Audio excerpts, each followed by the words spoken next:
Hey there, travelers. Before we dive into today's story, drop a comment below telling us where you're tuning in from. Now let's begin our journey into the unknown. The red emergency lights bathed everything in hell's glow as I floated through the ISS corridors, my hands still trembling from what I'd just witnessed in Lab Module Charlie. 3 hours ago, we were celebrating humanity's greatest scientific achievement. Now I'm documenting what might be our species' final mistake. My name is Dr. Jimmy Furman, Mission Specialist and Communications Officer aboard the International Space Station. If you're hearing this recording, something has gone catastrophically wrong, and I need you to understand exactly how it started. It began with the Mars Sample Return Mission, Project Reconnaissance, they called it. After 18 months of automated collection and a 9-month journey back to Earth orbit, the unmanned probe had delivered what we hoped would be proof of extraterrestrial life. 6 pristine rock samples from the Chryse Planitia region, each one potentially holding the key to answering humanity's oldest question: are we alone? The crew was handpicked for this moment. Commander Naomi Pounder, a veteran of 4 space missions with nerves of titanium. Dr. Esther Lloyd, our exobiologist from UCLA, whose eyes lit up like a child's on Christmas morning every time she talked about the samples. Heiko Park, our geologist, who could read rock formations like sheet music. Technical specialist Missy Keener, whose engineering wizardry kept our life support systems humming. Pilot Caleb Jones, cocky as hell, but the best stick and rudder man NASA ever produced. And me, the communications guy who was supposed to document humanity's first encounter with alien life. We should have been more careful. We should have waited for the samples to be transported to Earth's most secure laboratories. Instead, we convinced ourselves that the controlled environment of the ISS was perfect for preliminary analysis. After all, what could possibly go wrong in the vacuum of space? The first sample analysis went exactly as planned. Dr. Lloyd worked with methodical precision in Lab Module Charlie, her movements graceful despite the bulky containment suit. The rock samples were unremarkable at first glance. Reddish-brown chunks of ancient Martian geology that looked no different from desert stones you might find in Arizona. Mineral composition is consistent with previous Mars samples, Esther reported through the intercom, her voice crackling with static. High iron oxide content, traces of sulfur compounds, some interesting crystalline structures I haven't seen before. I floated nearby, recording everything through the observation port. The lab was a marvel of engineering: negative pressure containment, triple filtered air systems, and enough sensors to detect a single bacterium. If Mars had sent us any microscopic passengers, we'd know about it immediately. That's when Esther found it. "Jimmy, you need to see this," she called, her voice suddenly different, excited, breathless. "There's something inside Sample 3, something that doesn't belong." I pressed closer to the observation window, adjusting my camera to capture what she was showing me through the microscope feed. At first, I saw nothing but the expected mineral matrix. Then Esther adjusted the focus, and my blood went cold. Embedded deep within the crystalline structure was something that looked organic, not fossilized, not ancient, fresh. A single cell, perfectly preserved, its membrane intact despite what should have been millions of years of Martian radiation. "That's impossible," I whispered. But Esther was already moving with newfound urgency. "The cell membrane is showing electromagnetic activity," she announced, her hands dancing across the analysis equipment. "Trace biosignatures suggest active metabolic processes. Jimmy, I think it's dormant, not dead." The implications hit me like a sledgehammer. If this organism was still alive after eons on Mars, what kind of survival mechanisms did it possess? What would happen if it woke up? Esther seemed to read my thoughts.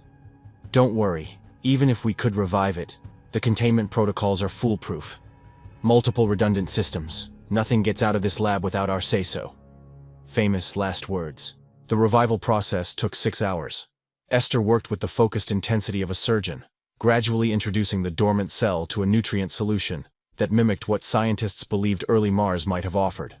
Trace minerals, organic compounds, carefully controlled temperature and pressure. At first, nothing happened. Then, almost imperceptibly, the cell began to change. Its membrane started to pulse with a rhythm that reminded me disturbingly of a heartbeat. Under the microscope, I could see internal structures reorganizing themselves, adapting to their new environment with a speed that defied everything we knew about cellular biology. "It's working," Esther breathed, her face pressed against the microscope. "The organism is not only viable, it's thriving. Cellular division should begin within hours." But something was wrong with the atmospheric readings in the lab. The oxygen levels were dropping faster than the recycling systems could compensate, and the CO2 scrubbers were working overtime. Esther didn't seem to notice. She was completely absorbed in her observations. "Esther, check your air supply," I called through the intercom. "It's fine," she replied, but her voice sounded strained. "The organism is consuming oxygen at an accelerated rate. Fascinating metabolic adaptation." That's when the cell divided. Not the slow, methodical process of mitosis we'd studied in biology textbooks, but an explosive multiplication that filled the observation dish with dozens, then hundreds of identical cells within minutes. The microscope feed became a writhing mass of organic activity that hurt to look at directly. "Esther, step away from the sample," Commander Pounder's voice crackled over the comm system. She'd been monitoring our progress from the command module. Something's not right with those readings. But Esther was transfixed. "It's beautiful," she whispered. "Look how quickly it's adapting. Each generation is different from the last, evolving in real time." The organism had grown beyond the confines of the observation dish and was now visible to the naked eye, a pulsing, translucent mass about the size of a baseball. It seemed to be testing the boundaries of its container, pressing against the reinforced glass with appendages that formed and dissolved like living liquid. "Dr. Lloyd, initiate lockdown protocols immediately," Pounder ordered. But Esther wasn't listening anymore. The atmospheric change in the lab had triggered some kind of hibernation response in the organism. Its movement slowed, then stopped entirely, the mass becoming dormant and glassy. Esther, frustrated by this development, reached for the electrical stimulation equipment. "Just a small shock to reactivate it," she muttered, more to herself than to me. "If environmental change caused hibernation, maybe electrical stimulation can reverse it." "Esther, don't!" I shouted, but she was already activating the probe. The electric shock hit the organism like lightning, and everything went wrong at once. The mass exploded into activity, but not the controlled cellular division we'd witnessed before. This was violent, aggressive, purposeful. What emerged from the container was no longer the simple cellular mass we'd been observing. The organism had transformed into something that looked like a grotesque fusion of flesh and nightmare. A writhing blob of raw meat studded with thin, whip-like tentacles that lashed out in all directions. The creature was roughly the size of a house cat now, its surface glistening with moisture that seemed to pulse with its own internal rhythm. The tentacles were no thicker than shoelaces, but moved with terrifying speed and precision, testing the air, searching for prey. Esther stumbled backward as alarms began blaring throughout the lab. The containment breach sirens were deafening, but not as terrifying as the wet, slithering sound the creature made as it flowed across the lab floor toward her. "Containment breach in Lab Charlie!" I yelled into my comm unit. "Esther, get out of there now!" But the organism was faster than human reflexes. It launched itself through the air like a predatory missile, its tentacles stretched out in front of it. Esther raised her hands to protect herself, but the creature struck her head with the force of a cannonball. The impact was devastating. I heard the sickening crunch of bone as the organism's mass collided with Esther's skull, the sound echoing through the lab like a gunshot. Her protective helmet cracked instantly, spiderwebbing across the transparent aluminum as the creature's weight and momentum crushed down on her head. Esther's scream cut off abruptly as her skull gave way. Blood sprayed across the lab walls in a crimson arc, droplets floating in the zero gravity like ruby stars. But the organism wasn't finished with her.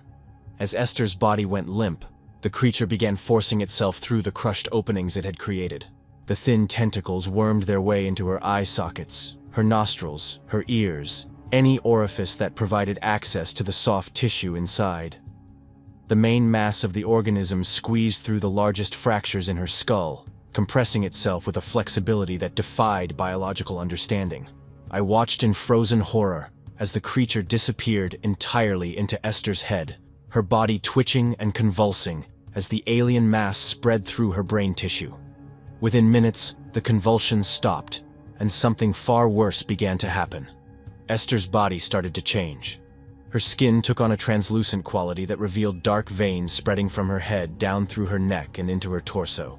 The organism was growing inside her, using her biological matter as fuel and building material for its own expansion. Her abdomen began to swell as the creature consumed her organs from the inside out, breaking down her cellular structure and incorporating it into itself. When the process was complete, Esther looked like a mummy that had been left in the desert for decades, desiccated, hollow, more leather than flesh. But the organism had tripled in size, now roughly the dimensions of a medium-sized dog. It pushed its way out of Esther's deflated corpse, its surface covered in sensory organs that pulsed and shifted as it examined its new environment. The creature had no fixed form, sometimes resembling a massive slug, sometimes taking on more angular characteristics that suggested predatory intelligence. The organism pressed against the observation window where I floated, and I could swear it was looking directly at me, not just seeing me but studying me, learning about me, planning.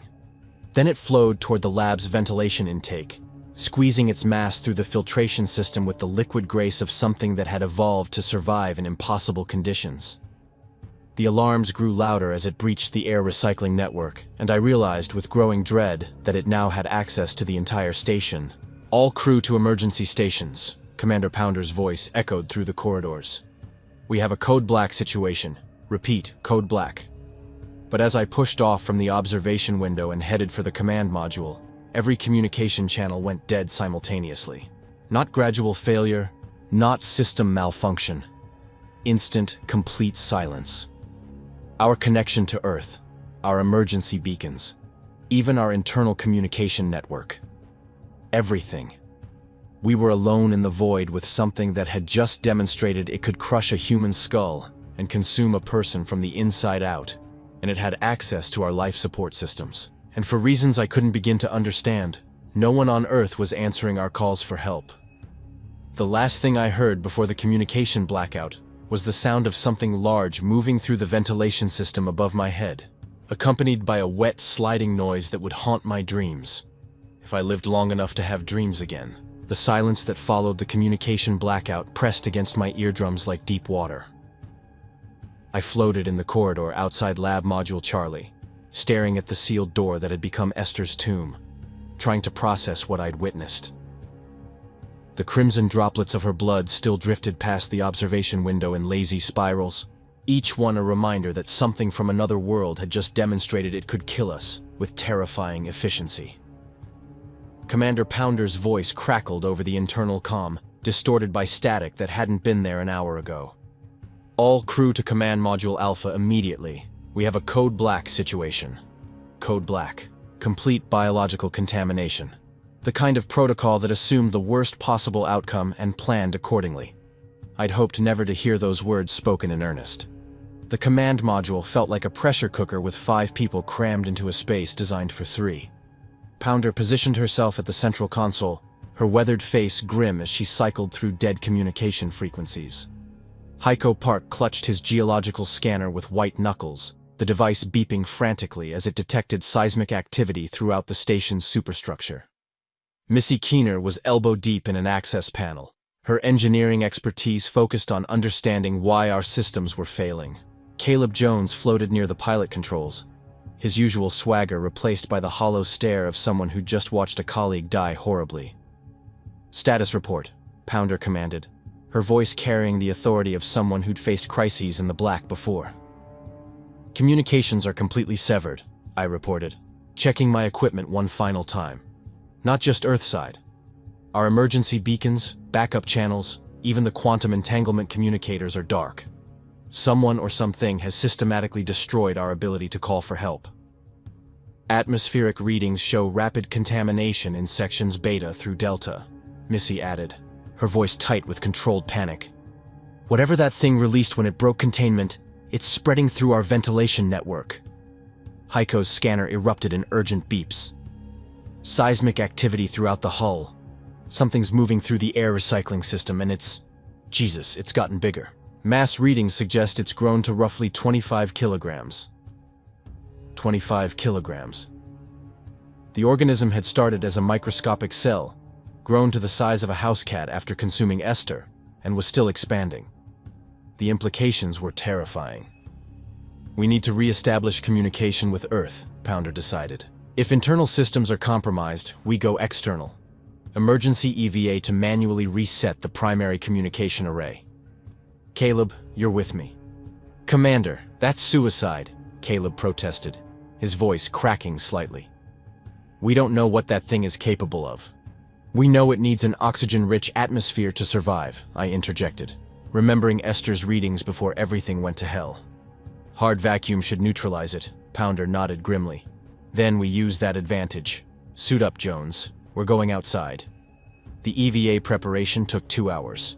2 hours during which Heiko's readings showed the organism methodically exploring every corner of our floating prison. Its movement patterns were disturbing in their relentless efficiency. Like a predator mapping territory it intended to claim permanently. Commander Pounder and Caleb suited up with military precision, checking and double-checking every seal, every connection, every system that would keep them alive in the killing vacuum of space. The bulky white EVA suits were marvels of engineering, but they were also the only barrier between them and instant death. Comms check, Pounder's voice came through clearly on the suit-to-suit frequency. 5 by 5, Commander, Caleb replied, testing his mobility in the restrictive suit. The airlock cycled with mechanical precision, and then they were outside, 2 tiny figures dwarfed by the massive structure of the International Space Station. I watched through the observation port as their helmet lights disappeared around the station's curved hull, following the maintenance path toward the communication array. Primary communication array is on the nadir side, Missy reported, tracking their progress through external sensors. Standard maintenance access should get them to the reset controls within 30 minutes. For 25 minutes, everything proceeded according to protocol. Pounder and Caleb maneuvered along the station's exterior using guide wires and handholds, their helmet cameras transmitting clear images of routine EVA work. The communication equipment was intact, the reset procedure straightforward. Everything suggested we'd have Earth contact restored within the hour. That's when the hull section beneath them exploded outward. What erupted from the station's interior wasn't the cat-sized creature that had killed Esther. This thing had grown since her death, feeding on whatever organic matter it could find throughout the station. It was now roughly the size of a large dog, a writhing mass of muscle and sinew that moved with impossible speed despite the vacuum of space. The organism struck Caleb with the force of a sledgehammer, its bulk slamming into his EVA suit with enough impact to shatter his helmet visor.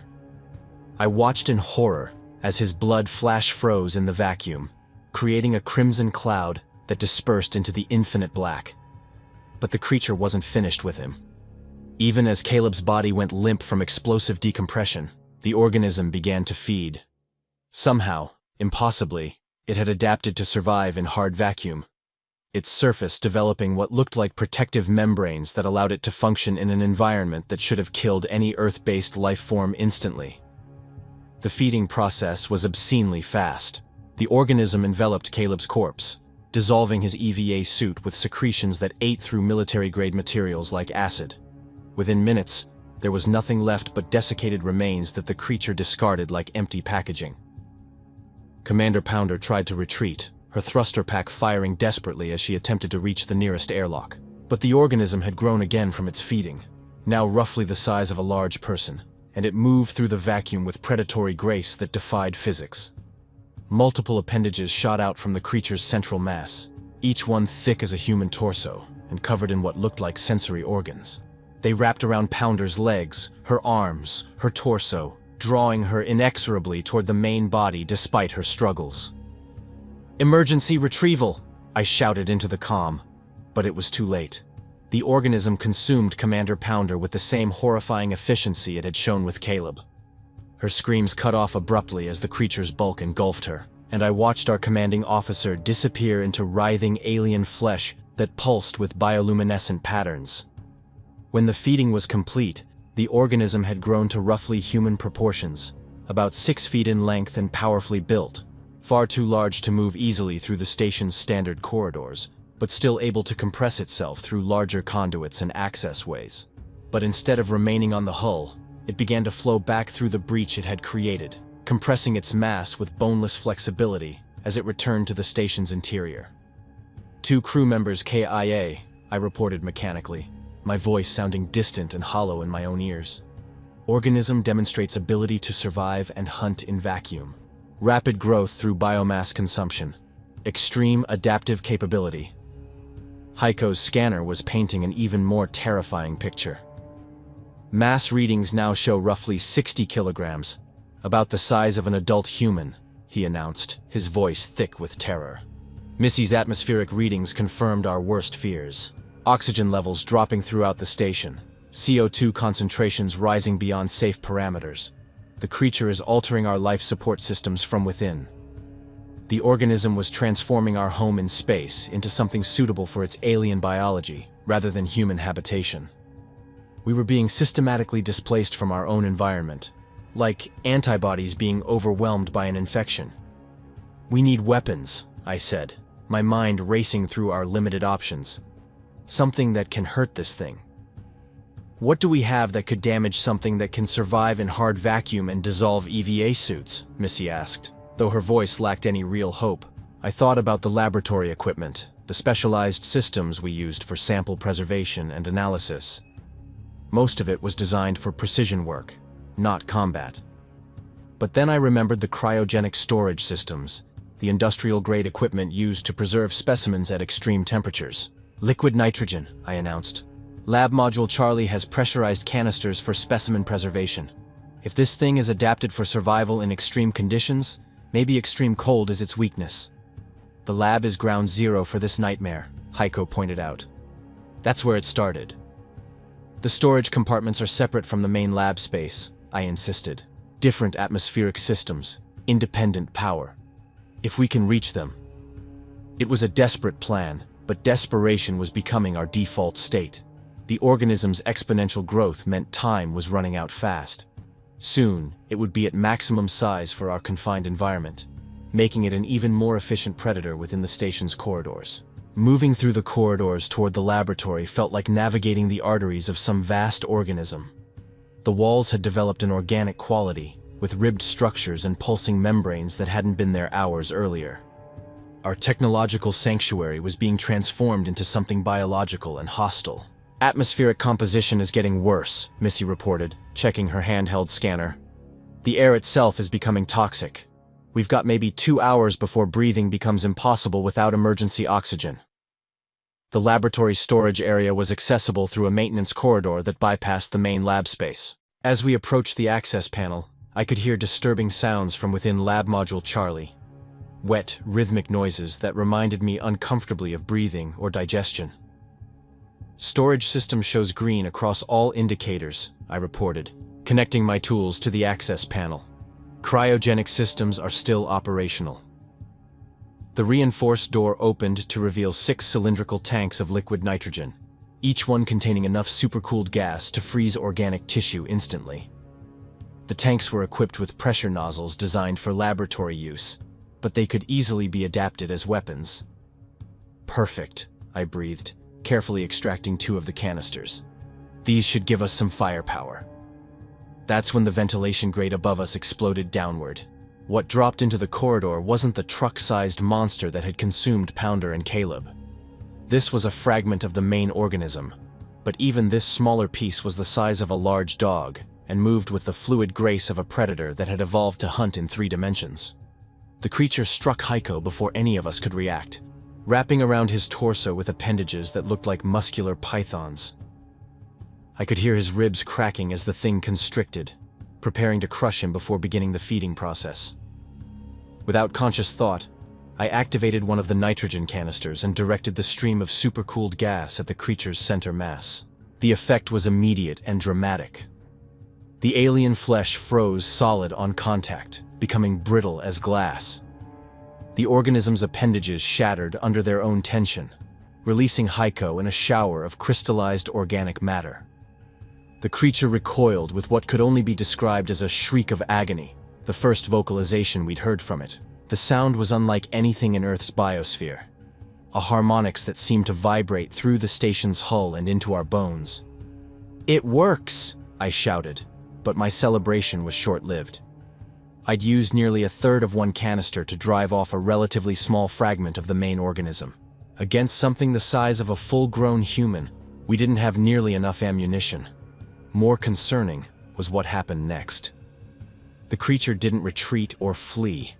Instead, it began to pulse with bioluminescent patterns that spread throughout the station's transformed infrastructure.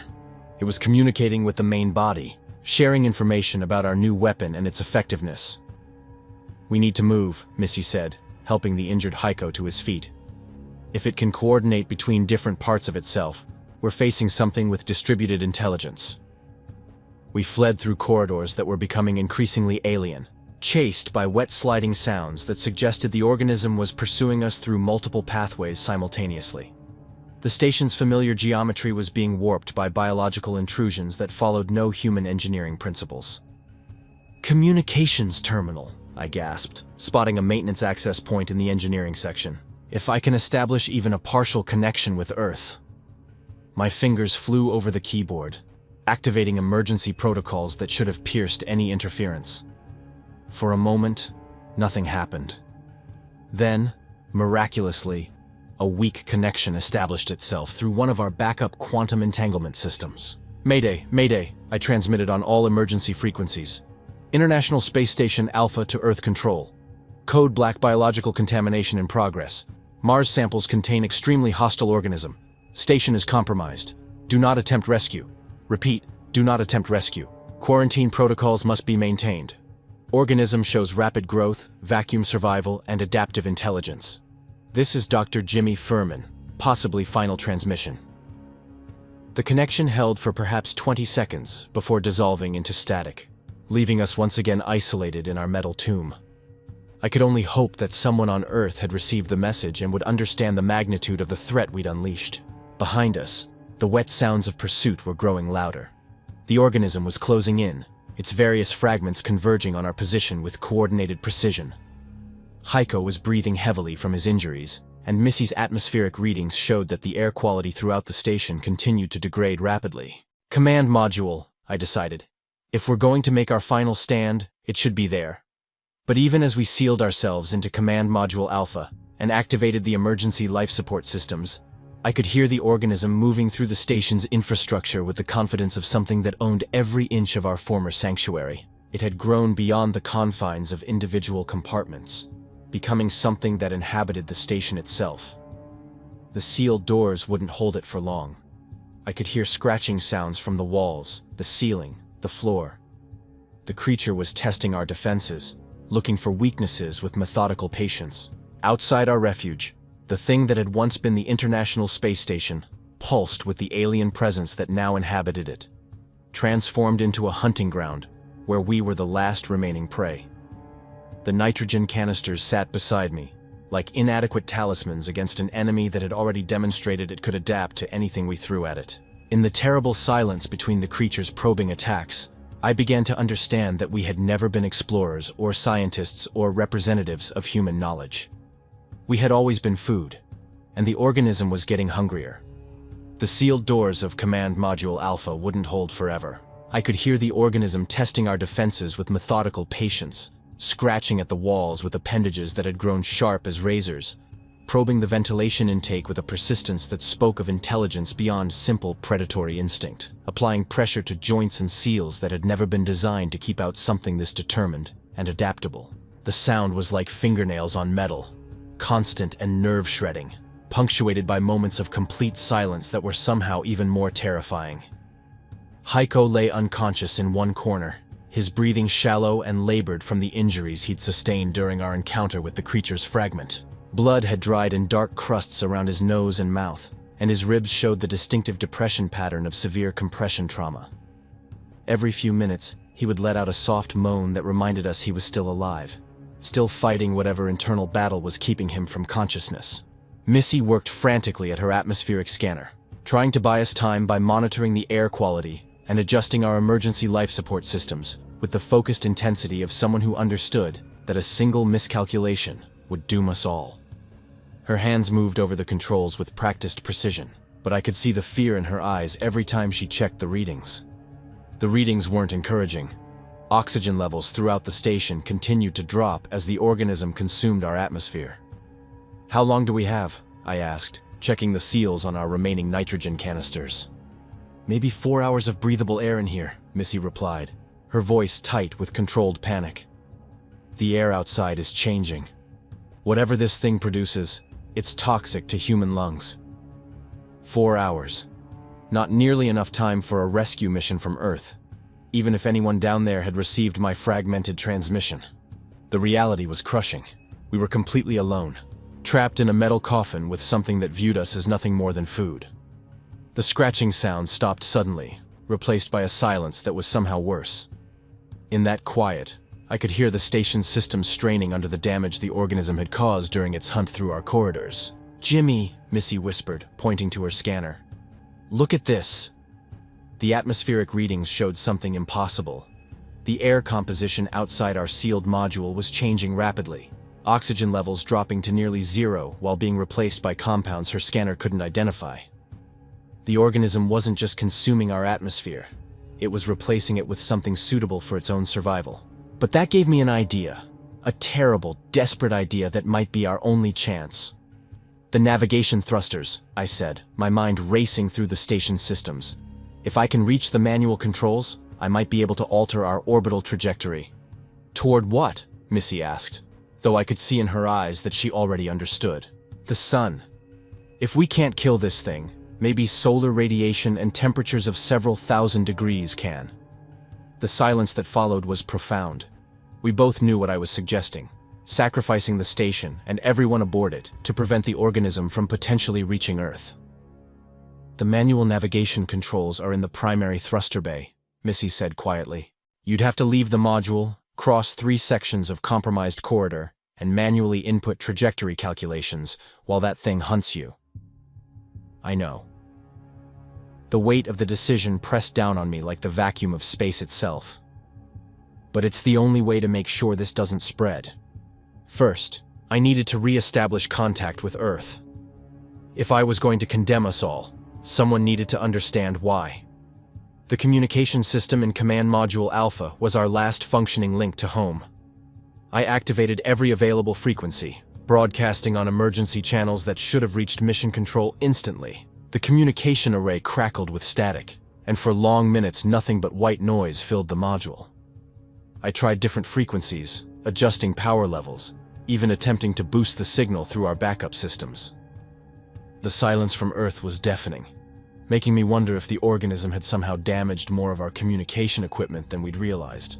Then, just when I was about to give up hope, a voice broke through the interference like a lifeline thrown to a drowning man. "International Space Station Alpha, this is Houston Control.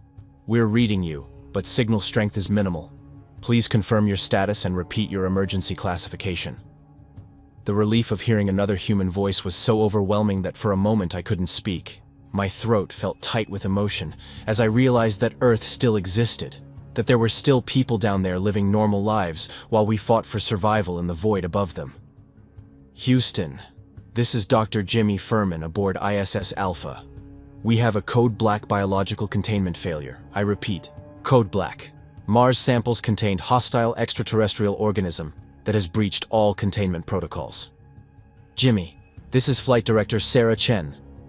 The voice belonged to Commander Pounder's sister. "We received fragments of your earlier transmission. How many crew members are still alive?" 3 survivors in Command Module Alpha. Organism has consumed at least half the crew and is growing rapidly. It's altered our life support systems and is actively changing our atmospheric composition." The pause that followed stretched for eternity. When Chen's voice returned, it was heavy with the weight of impossible decisions. "Jimmy, we're tracking your orbital position.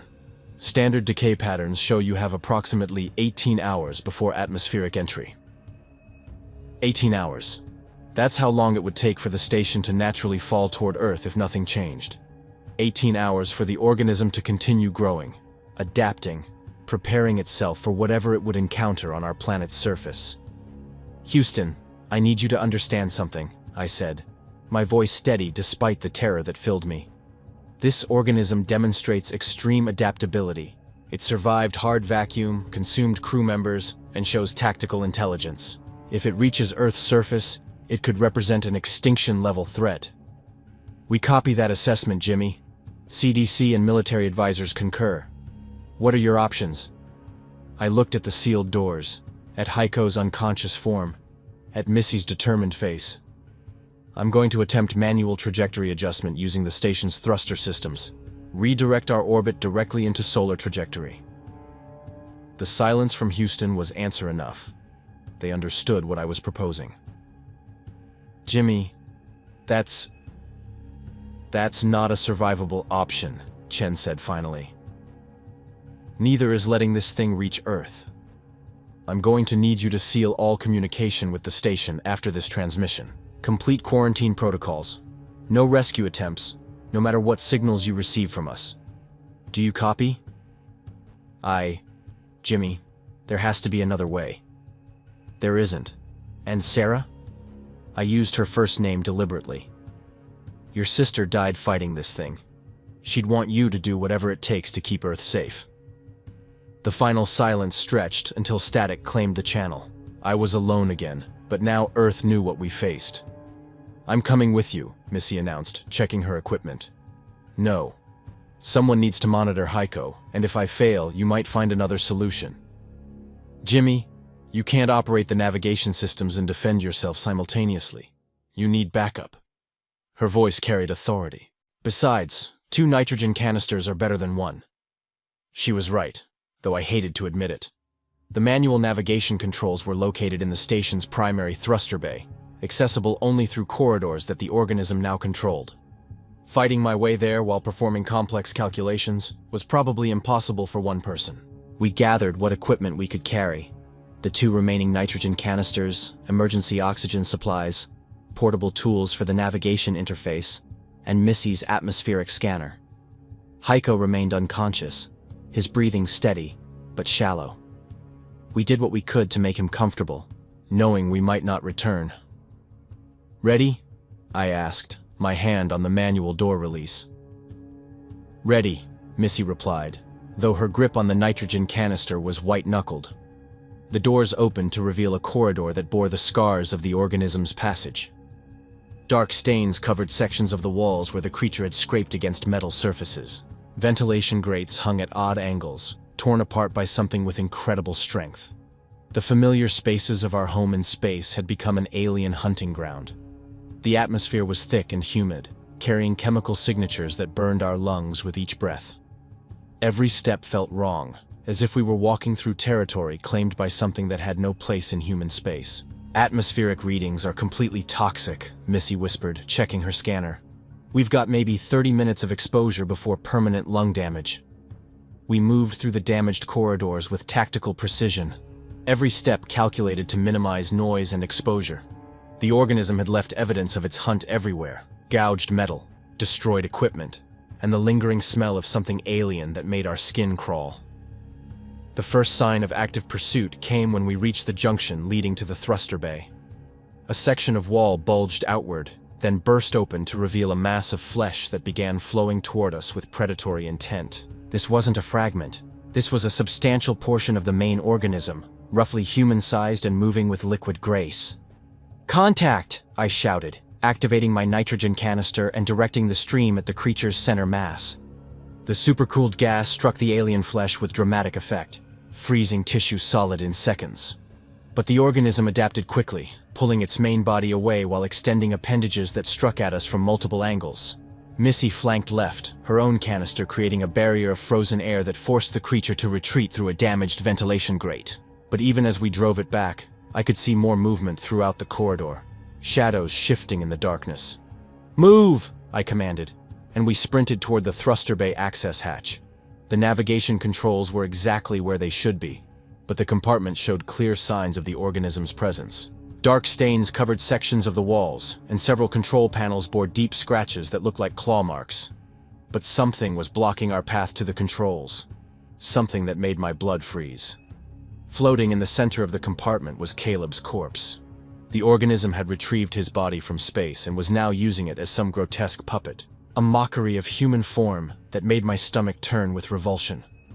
Thick, rope-like appendages emerged from damaged wall sections, manipulating the corpse's limbs in jerky, unnatural movements that bore no resemblance to human motor control. Caleb's head lolled at an impossible angle, his neck clearly broken during the creature's initial attack, and his skin had taken on the mottled gray-blue color of advanced decomposition. His EVA suit was gone, leaving his body exposed to whatever processes the organism used to preserve its grisly trophy. Most disturbing were the sounds emanating from the corpse. Caleb's mouth hung open, jaw dislocated and hanging at an unnatural angle, and from his throat came wet, gurgling noises that bore no resemblance to human speech. The sounds had a rhythm to them, almost like the organism was attempting to form words or communicate through the dead vocal cords. But the result was nothing more than liquid rasping that made my skin crawl. Occasionally, the corpse would emit a sound that was almost recognizable. A fragment of a word, a partial syllable, as if the organism was learning human vocalization through trial and error with dead tissue. "Oh God," Missy whispered, raising her nitrogen canister toward the macabre display. "It's trying to use him as bait. It thinks we'll approach if it looks like Caleb needs help." The corpse's head turned toward us with a motion that was far too fluid for broken cervical vertebrae, revealing eyes that had clouded over with the milky film of death, but somehow still seemed to track our movement across the compartment. Dark fluid had begun to leak from Caleb's mouth and nose, droplets floating in the zero-gravity like obscene pearls that caught the emergency lighting. His fingers twitched in patterns that might have been meaningful if they weren't just random nerve impulses triggered by an alien intelligence that had never learned the subtleties of human anatomy. "It doesn't understand death the way we do," Missy observed. "To this thing, a body is just material to manipulate." I moved carefully around the suspended corpse toward the navigation controls. "I need 5 minutes for the trajectory calculations. Keep that thing away from me." The mathematics of orbital mechanics had never felt more crucial. I needed to calculate precise thruster burns that would break our current trajectory and send the station directly into the sun's corona. Too little thrust would result in atmospheric entry over populated areas.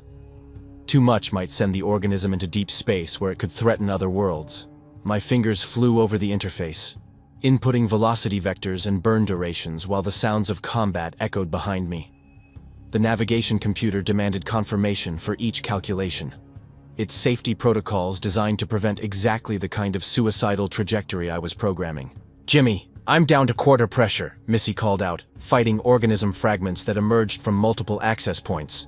The calculations were complex, requiring precise timing between multiple thruster arrays. One mistake would doom Earth to face the same horror that had consumed our crew.